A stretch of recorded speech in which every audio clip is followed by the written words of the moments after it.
Las luces traseras del coche de Emiliano se desvanecieron por la carretera de 2 carriles, su brillo rojo menguando hasta que la noche las engulló por completo.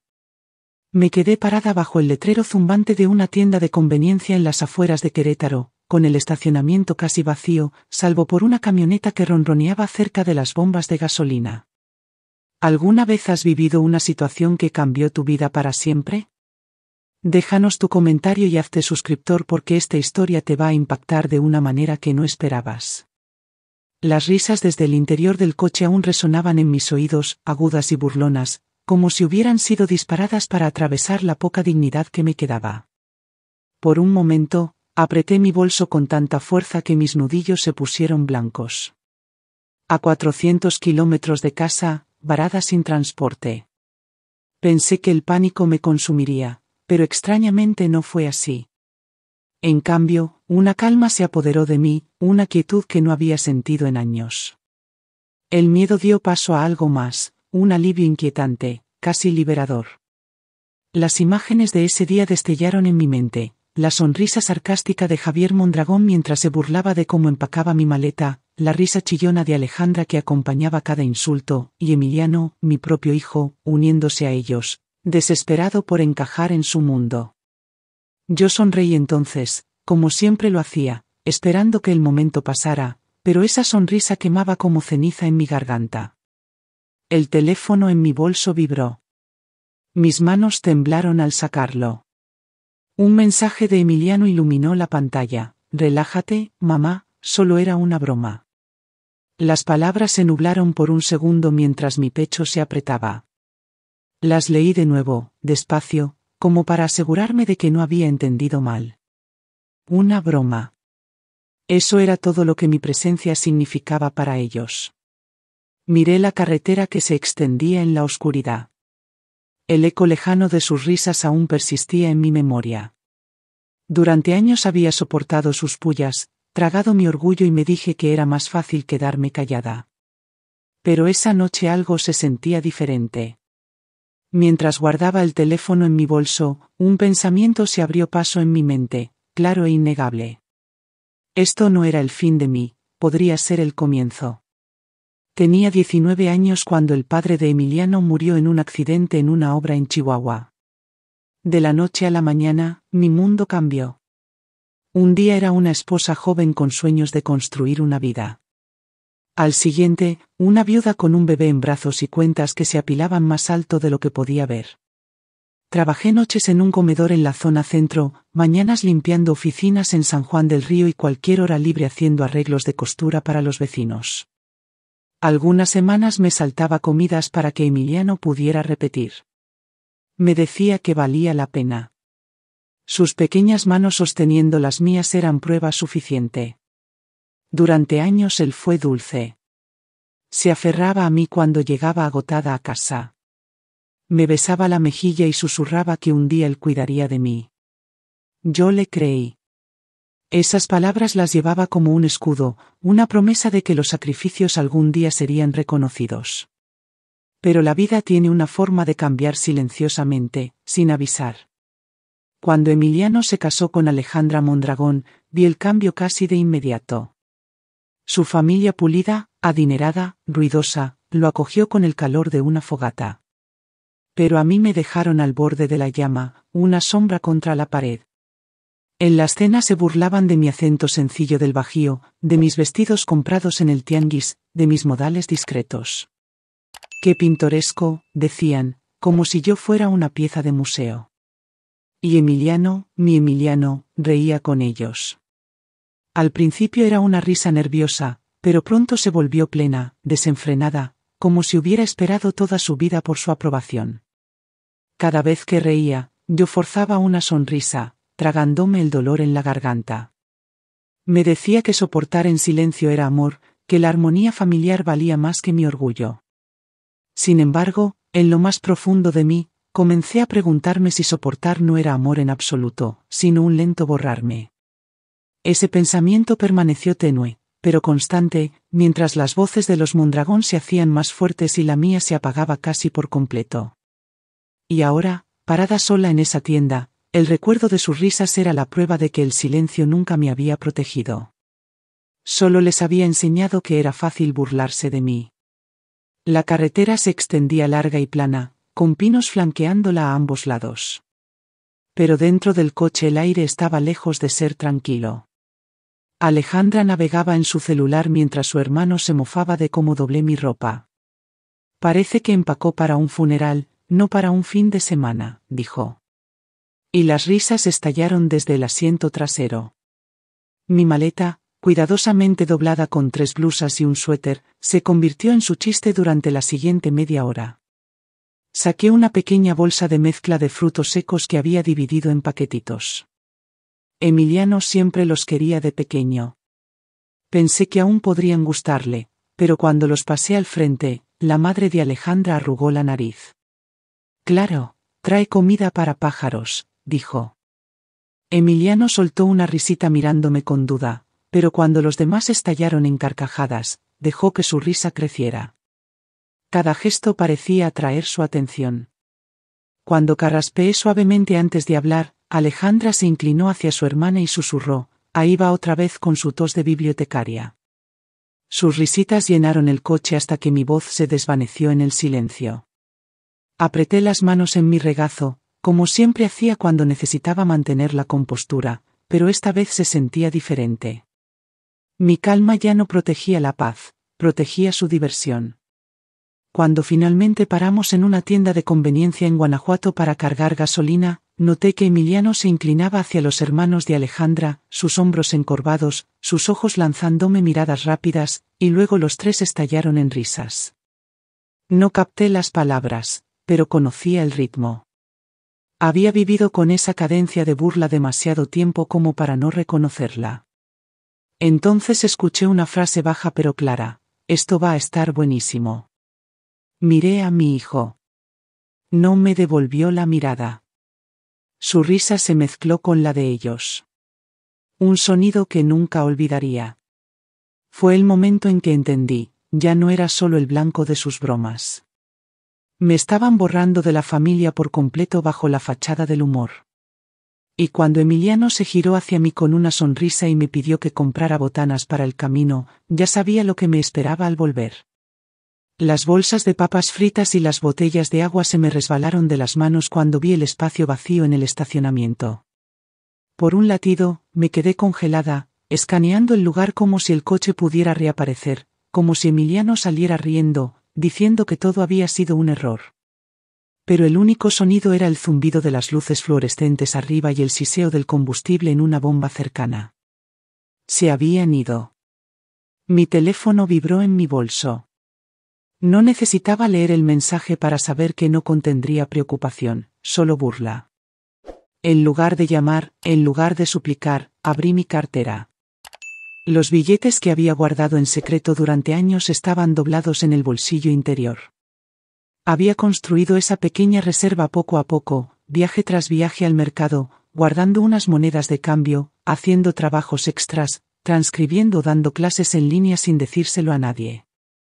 Incluso el dinero de cumpleaños que Emiliano asumía que gastaba en baratijas estaba ahí, intacto, esperando. Nunca había planeado una huida, al menos no conscientemente, pero aquí estaba, dándome cuenta de que en el fondo sabía que un día como este podría llegar. Mis manos se estabilizaron mientras contaba suficiente para un boleto de autobús, unas noches de comida y el valor para dar un paso hacia lo desconocido. El hombre en la bomba de al lado me miró. Era mayor, con ojos amables en un rostro curtido. Señora, ¿necesita que la lleve a algún lado? Es un tramo complicado por aquí. Por primera vez esa noche sonreí, no por hábito, sino por algo que se agitaba dentro de mí. Gracias, dije suavemente, pero me las arreglaré. Él asintió como si entendiera más de lo que había dicho. Guardé los billetes en mi bolso y enderecé los hombros. Durante años había esperado que alguien más cuidara de mí, que reconociera mi valor. Pero esa noche, bajo la luz cruda de la tienda, me di cuenta de que podía dar el primer paso yo sola. Me senté en una banca fuera de la tienda. El aire nocturno estaba cargado con el olor a gasolina y pinos. Mi teléfono seguía vibrando en mi bolso, el nombre de Emiliano parpadeando una y otra vez, pero lo dejé sonar. En cambio, busqué el número de Verónica. Mi prima y yo no hablábamos seguido, pero su voz siempre tenía una firmeza que envidiaba. Contestó al segundo timbre. Isabel. Mi garganta se cerró. Verónica, yo. No necesitas explicar, me interrumpió, su tono firme pero cálido. Mi cuarto de huéspedes es tuyo todo el tiempo que necesites. El alivio que me recorrió casi me desestabilizó. Durante tanto tiempo había sentido que no tenía dónde aterrizar. Escuchar a alguien abrir una puerta sin dudar fue como ser rescatada de estar bajo el agua. 2 horas después, el autobús rural llegó al estacionamiento, sus faros cortando la oscuridad. Subí rápido, deslizándome en un asiento gastado cerca del centro. Mientras el motor rugía y el paisaje se desdibujaba, revisé mi teléfono. Los mensajes de Emiliano me miraban fijamente. Primero, mamá, era solo una broma. No seas tan dramática. Luego, irritación, contesta el teléfono. Y finalmente, silencio, como si se le hubieran acabado las formas de minimizar lo que había hecho. Apagué el teléfono. El silencio que siguió se sentía más limpio que cualquier cosa que hubiera escuchado en años. La conductora, una mujer de cabello plateado y ojos cansados, captó mi reflejo en el retrovisor. Después de un rato habló, se te ve como si hubieras tenido una noche. Solté una pequeña risa. Esa es una forma de decirlo. Me contó de su propio pasado, un esposo que la menospreciaba hasta que finalmente se fue. Lo más difícil no fue irme, dijo manejando en la oscuridad. Fue perdonarme por haberme quedado tanto tiempo. Sus palabras resonaron en mí como un eco. Apoyé mi frente en el vidrio fresco de la ventana y las dejé asentarse. Por primera vez en años sentí mi pecho expandirse por completo, como si finalmente pudiera respirar. Para cuando el autobús se acercó a Mérida, me di cuenta de que no estaba huyendo. Estaba caminando hacia algo que me habían negado por demasiado tiempo. La casa de Verónica en Mérida era sencilla, escondida entre robles cubiertos de musgo español, pero para mí era un santuario. El cuarto de huéspedes olía ligeramente a lavanda, la colcha en la cama suave por años de uso. La primera mañana que desperté allí, con la luz del sol filtrándose a través de cortinas de encaje, me di cuenta de que no había dormido tan profundamente en años. Verónica no perdió tiempo en empujarme hacia el trabajo. Necesitas algo que sea tuyo, dijo deslizando un folleto sobre la mesa de un programa de bibliotecas que buscaba ayuda a medio tiempo. Dudé de que alguien me quisiera, pero ella insistió.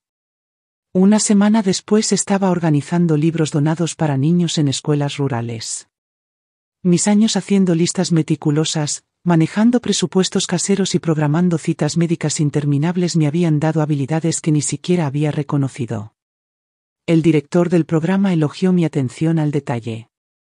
Por primera vez, mi utilidad no se dio por sentada, fue respetada. Por insistencia de Verónica, también comencé terapia. Sentada en esa oficina tranquila, dije palabras que había tragado por décadas. Mi terapeuta escuchó y luego dijo suavemente, Isabel, no escapaste de una broma, escapaste de un ciclo de negligencia emocional disfrazada de humor. La claridad de esa frase me sacudió. Había estado esperando que alguien más nombrara lo que ya sabía en mis entrañas. El cambio llegó en pasos pequeños y deliberados. Me corté el cabello en un estilo que me gustaba, corto y práctico, sin importarme si Emiliano lo llamaría demasiado serio. Compré blusas coloridas en una tienda de segunda mano del tipo que Alejandra habría despreciado. Cuando me miraba en el espejo, no veía a una mujer tímida desvaneciéndose en los bordes, sino a alguien vibrante, presente, viva. Los sábados me inscribí en una clase de arte para principiantes en un centro comunitario. Con un pincel en la mano, sentía años de resentimiento silencioso derretirse en colores sobre el lienzo. Cada pincelada parecía declarar, estoy aquí, existo, importo. Con las semanas noté que la risa venía más fácil, no forzada, sino surgiendo de un lugar real. Lenta, seguramente, me estaba convirtiendo en alguien que no había visto en décadas. Me estaba convirtiendo en mí misma otra vez. Era un martes por la mañana en la biblioteca cuando lo vi. Emiliano estaba justo dentro de las puertas de vidrio, con los hombros caídos, la camisa arrugada como si hubiera dormido en ella. Verlo después de 2 semanas me golpeó como una marea para la que no estaba preparada, pero me quedé donde estaba, apilando libros infantiles en filas ordenadas. Mamá, dijo suavemente, casi un susurro. Por favor, ¿podemos hablar? Asentí hacia una esquina tranquila y él me siguió con pasos pesados. Cuando nos sentamos, noté las sombras bajo sus ojos, las líneas que parecían más profundas de lo que deberían para su edad. Era solo una broma, comenzó con la voz quebrada. Por favor, vuelve a casa. No quisimos. Sostuve su mirada, pero no dije nada. El silencio se extendió y vi cómo lo inquietaba. Se movió en su silla, frotándose las palmas como un niño atrapado en una mentira. Finalmente, soltó lo que no esperaba. Ya casi no me hablan. Alejandra, sus padres, sus hermanos actúan como si yo los hubiera arrastrado a algo vergonzoso. Dicen que los hice parecer crueles. Incluso ellos piensan que se pasaron. Por un momento casi lo compadecí. La familia que había elegido sobre mí lo había dejado a la deriva en cuanto las cosas se torcieron. Parecía abandonado, más pequeño de alguna manera, como si la risa a la que alguna vez se aferró se hubiera vuelto en su contra. Pensé que siempre me perdonarías, admitió con la voz quebrándose. No pensé que realmente te irías. Junté mis manos en mi regazo, firme, sin inmutarme. Aún no entendía que mi ausencia no era un castigo, era una liberación. Mientras buscaba en mi rostro alguna señal de suavidad, supe que había llegado el momento en que su traición lo alcanzó. Y también supe que esta conversación era solo el comienzo de lo que necesitaba decirse. Emiliano se inclinó hacia adelante con las manos entrelazadas, la desesperación brotando de sus ojos. Podía ver al niño que alguna vez fue, destellando bajo el hombre que había elegido la risa de otro sobre mi dignidad. Por un largo momento solo respiré, dejando que el silencio se asentara pesado entre nosotros. Luego hablé. Emiliano, necesitas entender algo. Esa noche en la tienda no fue la razón por la que me fui. Fue solo el momento en que me di cuenta de que no tenía que quedarme. Parpadeó, la confusión ensombreciendo su rostro. ¿Qué quieres decir? Metí la mano en mi bolso y desdoblé un sobre gastado, uno que había llevado durante años sin nombrarlo en voz alta. He estado ahorrando poco a poco, dinero de cumpleaños, cambio de las compras, trabajos extras que nadie sabía. Durante más de 2 años he tenido suficiente guardado para vivir sola. Su boca se abrió ligeramente, como si las palabras le hubieran robado el aire. No estaba esperando que una broma me rompiera, continué. Estaba esperando el permiso para ver la verdad. Esa noche me lo diste. Sacudió la cabeza con lágrimas acumulándose. Pensé que siempre me perdonarías. Eso es lo que haces. Sonríes. Lo dejas pasar. Su voz se quebró. No pensé que te irías. Me acerqué, firme. El perdón sin respeto no es amor, Emiliano.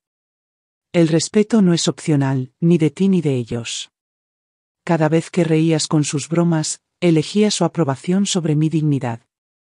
Bajó la mirada a la mesa con los hombros temblando, como si el peso de los años finalmente lo hubiera alcanzado. No sentí triunfo, solo claridad. Por primera vez en mi vida había dicho la verdad sin suavizarla. Y mientras Emiliano permanecía en silencio, incapaz de responder, supe que aún había más por decir, más que decidiría que seguía. La voz de Emiliano se quebró mientras alcanzaba mi mano. Mamá, por favor, iré a terapia. Cambiaré. Te lo probaré. Solo vuelve a casa. Por un momento, lo vi como el niño que una vez prometió cuidarme. El pequeño que cargué en noches sin dormir y sacrificios interminables. Ese recuerdo tiró de mí. Pero no pudo borrar al hombre que se sentó en un coche lleno de risas mientras yo estaba fuera, humillada.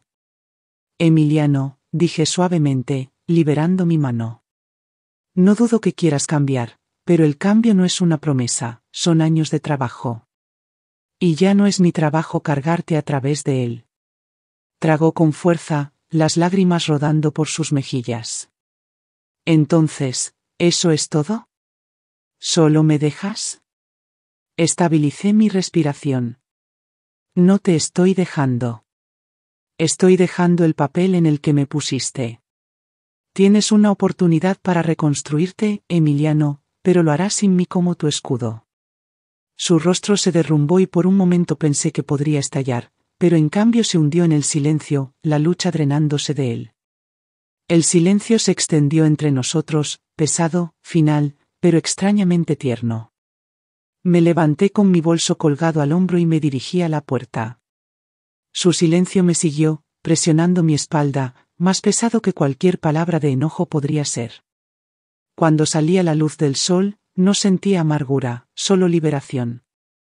Había un paso más que necesitaba dar, un pedazo más de esta vida esperando ser reclamado como mío. El contrato de renta pesaba en mis manos, no por su peso físico, sino por su significado. Habían pasado meses desde esa noche en la carretera solitaria y ahora estaba en la puerta de un pequeño departamento con vista al Paseo Montejo en Mérida. Las paredes estaban vacías, esperándome para llenarlas con la vida que pondría en ellas. Dejé mis cajas llenas de platos de segunda mano, cuadernos y lienzos de mi clase de arte. En los estantes acomodé libros que Emiliano alguna vez descartó como aburridos, novelas, poesía, historias que amaba. Cada lomo era una pequeña rebeldía, prueba de que mis elecciones ya no necesitaban validación. En la pared sobre el sofá colgué mi primera pintura terminada. Los colores eran desiguales, las líneas imperfectas, pero era mía. Cada pincelada había sido tallada desde un lugar que había reclamado, un yo que ya no se escondía tras el silencio. Por las noches, las luces de la ciudad brillaban sobre el agua y me paraba en la ventana, dejando que el aire fresco me envolviera. Pensaba a menudo en Emiliano, en cómo se veía cuando la risa finalmente murió, cuando se dio cuenta de lo que había perdido.